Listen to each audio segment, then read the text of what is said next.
Alright, MACT here, and I always see in the internet people posting about Rhino Ramps. Yeah.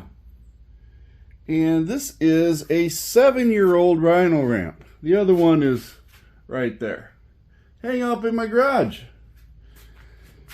This is what it looks like all the way through.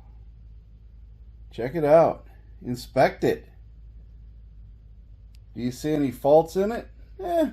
Old, dirty, but yet, look at it. A little rough on the edges there, but still, even has a little feet on it. No big cracks or anything noticed. There's some more. Now, would you use this Rhino ramp for your vehicle? And the question is, yes. We don't have anything that we're seeing wrong with it.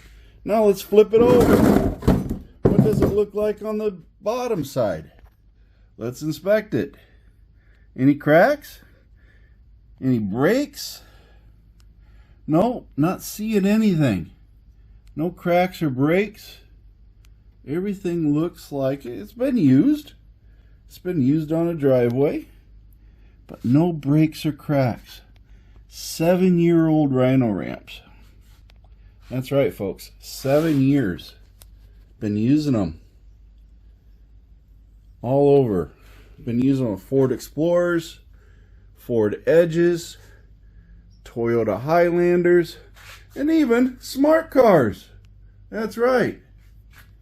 But here's the thing, folks. Inspect your equipment. And the other thing is, when somebody says that their Rhino ramp collapsed, did you exceed the weight capacity of the Rhino ramp?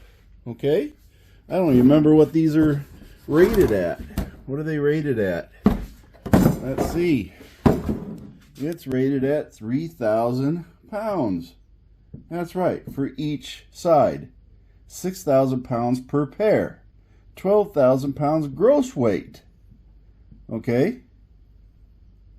So, did you exceed the weight capacity? Model year and everything else that was made. There you go. That's it. So, I've never had a problem with them. Now, I see people that do cause problems. If you run your tire over the edge too far, you're going to overload it and you're going to collapse it. Okay? Got to have the tire on the center. That's the strength in the tread. Centered. You go off to either side, it's going to collapse on you. It's not made to do that. This is the center point. This is the weight point. This ain't the weight point. Okay?